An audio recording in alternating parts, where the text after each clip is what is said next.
इस वीडियो में आपका स्वागत है। मैं आपको मैक्रो इकोनॉमिक्स के जो सीबीएसई बोर्ड में के लिए जो मोस्ट एक्सपेक्टेड जो क्वेश्चन है मैं उनकी लिस्ट आपको देने पे लगा हुआ हूँ। मैंने मैक्रो इकोनॉमिक्स में अब तक लगभग सारे चैप्टर्स के आपकी वीडियोस दे दी है, मतलब एक तरह से बोलूँ तो मैंने 2 वीडियो में लगभग सारे चैप्टर कवर कर लिए हैं और ये लास्ट जो 3 चैप्टर बच गए थे, chapter number 7, chapter number 8, chapter number 9, उसके लिए तीसरी वीडियो है। तो 3 वीडियो में मैक्रो इकोनॉमिक्स को मैंने कंप्लीट किया थोड़ा थोड़ा करके और सारे इंपॉर्टेंट क्वेश्चंस बताएं जो कि आपको पढ़ने हैं पेपर के जो एग्जाम के पॉइंट ऑफ व्यू से, ठीक है ना। तो 2 वीडियो ऑलरेडी मैं दे चुका था, जिसमें पहली वीडियो नेशनल इनकम से रिलेटेड चैप्टर्स की थी और दूसरी वीडियो जो थी उसमें मैंने आपका budget, foreign exchange, balance of payment, money and banking, ये 5 चैप्टर मैंने निपटाए थे दूसरे वीडियो में, ठीक है। और ये तीसरी वीडियो है आपकी जिसमें चैप्टर नंबर 7, 8, 9 टीआरजन के अकॉर्डिंग बता रहा हूँ, ठीक है। यानी एग्रीगेट, सीधा बोलो तो एग्रीगेट डिमांड और एग्रीगेट सप्लाई से रिलेटेड जो चैप्टर्स है ना वो मैंने यहाँ कवर कर लिए, ठीक है ना। तो ये सारे इंपॉर्टेंट क्वेश्चंस आपको पढ़ने, प्लीज ध्यान से सुनना। मैं क्या बता रहा हूँ वीडियो के बीच में भी कुछ चीजें बताता हूँ जो कि आपको सुननी चाहिए, ठीक है ना। तो कुछ क्वेश्चन तो सीधे होंगे, जैसे assuming that increase in investment is 800 crore, यानी आपका जो इन्वेस्टमेंट में जो इंक्रीज बता रखा है वो 800 करोड़ बताया हुआ है और मार्जिनल प्रोपेंसिटी टू कंज्यूम कितना बताया, 0.8 बताया है। तो वर्किंग ऑफ मल्टीप्लायर बतानी, एक तरह से बताओ तो मल्टीप्लायर की प्रोसेस पूछ रहा है बेटा। क्या पूछ रहा है? मल्टीप्लायर की प्रोसेस पूछ रहा है। तो ये आपको पता होनी चाहिए, प्लीज ध्यान से सुनना। मल्टीप्लायर प्रोसेस आपको करना है, ये एक बार एग्जाम में ऑलरेडी पहले भी आ चुका है, ठीक है ना। और आपको ये अच्छे से करना पड़ेगा। ये मुझे जहां तक ध्यान है 2017 में ये क्वेश्चन आया था, उसके बाद से क्वेश्चन शायद ये साइलेंट बैठा हुआ है। तो अगर ये क्वेश्चन आता है तो ये भूत बन जाएगा, प्लीज इसे ध्यान से पढ़ें, ठीक है। ये आपकी बुक में क्वेश्चन है ऑलरेडी, ठीक है। इसका आंसर भी दिया हुआ है, ठीक है ना। मतलब बुक के बीच में वर्किंग सिखा रखी है बच्चों को कि वर्किंग कैसे होती है, चाहे आपके कोई भी बुक हो, ठीक है। हर बुक में मैंने 2-3 जो बुकें पढ़ी सब में मैंने देखी इसकी वर्किंग अच्छे से समझा रखी है, तो आप वर्किंग को पढ़ सकते हो। क्लियर? चलो उसके बाद आता है दूसरा, what are the 2 alternative ways of determining equilibrium level of income, यानी इक्विलिब्रियम लेवल ऑफ इनकम को निकालने के जो डिटरमाइन करने के जो 2 तरीके होते हैं, जैसे AD बराबर AS और I बराबर S, ये 2 तरीके होते हैं। तो इनके बारे में बताना है और कैसे ये रिलेटेड है, हाउ आर दीज रिलेटेड कैसे हैं, तो वो भी आपको पढ़ना है बेटा। इस वाले क्वेश्चन में आपको एक चीज और ध्यान रखनी है, इसमें आपका जो AD ग्रेटर देन होता है AS और AD लेस देन होता है AS, यानी इस तरह से बोलो तो I ग्रेटर देन S और S greater than I greater than S और यहाँ पे हमारा S ग्रेटर देन क्या हो जाएगा, I।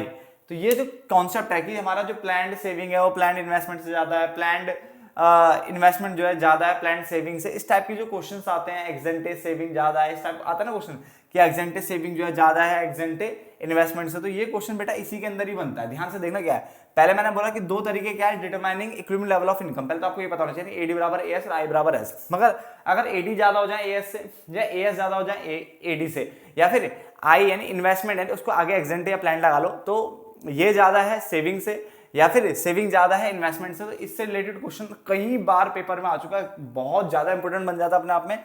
तो इसको बहुत डीपली पढ़ना है, इसके अंदर ये सारे कॉन्सेप्ट आपको एक एक को ना रट्टा मारना है बेटे, ठीक है ना। तो याद रखना कोई सा, अब ये जैसे 4 है तो 4 कॉन्सेप्ट नहीं है, आप अगर देखोगे ना तो 2 ही बनेंगे, ठीक है ना। चाहे इसको पढ़ लो चाहे इसको पढ़ लो, आंसर तो एक ही है दोनों का आंसर क्या है, एक जैसा ही है, ठीक है। तो कोई ये 2 पढ़ लो चाहे ये 2 पढ़ लो। क्लियर? चलो उसके बाद derivation of saving curve, saving curve कैसे बनता है, ठीक है, किससे, कंजम्पशन कर्व से, या फिर कंजम्पशन कर्व कैसे बनता है सेविंग कर्व से, ठीक है। ये भी आपको बनाना आना चाहिए। क्लियर हो गया यहाँ तक? बिल्कुल सिंपल से क्वेश्चन है बेटा, ठीक है, ये आपको पढ़ने ही पढ़ने।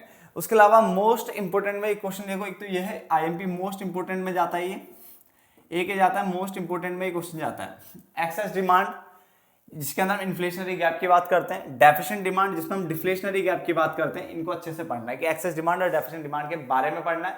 ये विद कर्व पढ़ना है आपको, डायग्राम के अकॉर्डिंग जो पढ़ना है याद रखना, ठीक है ना। इसमें आपको कर्व बनाने आने चाहिए इसके, ठीक है। आगे लिखा हुआ है measures to correct excess demand and deficient demand, excess demand और डेफिशिएंट डिमांड को सही करने के जो तरीके होते हैं। अब इसमें याद रखना, इसमें मॉनेटरी पॉलिसी भी और फिस्कल पॉलिसी भी है, जिसमें CRR SLR सब पढ़ना है। तो मैंने बैंकिंग वाले चैप्टर में उस क्वेश्चन को लिखा नहीं था CRR SLR, क्योंकि मुझे बताता है यहाँ कवर हो जाएगा।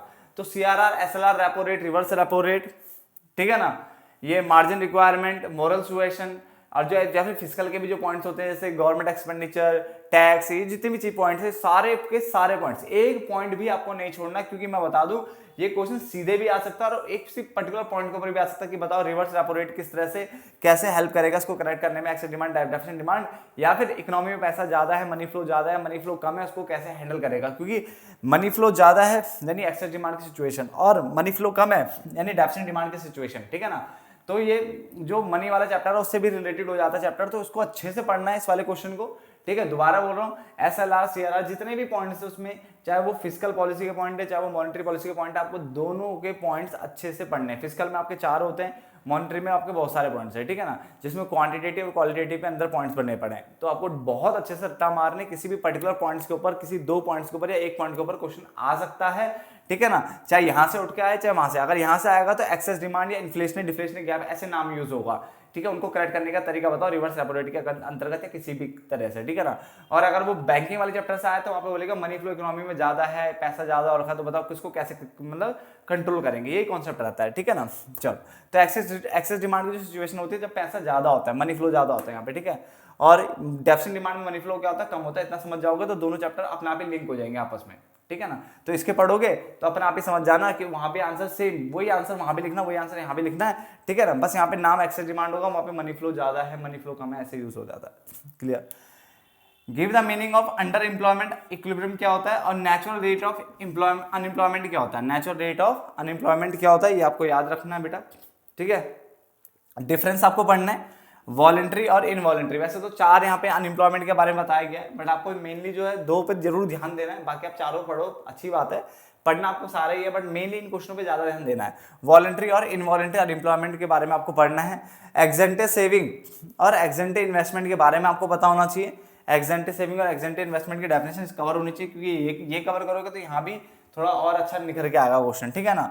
उसके अलावा इंड्यूस इन्वेस्टमेंट और ऑटोनॉमस इन्वेस्टमेंट के बीच में डिफरेंस, इंड्यूस इन्वेस्टमेंट और ऑटोनॉमस इन्वेस्टमेंट के बीच में डिफरेंस क्या होता है ये आपको पता होना चाहिए, क्लियर है।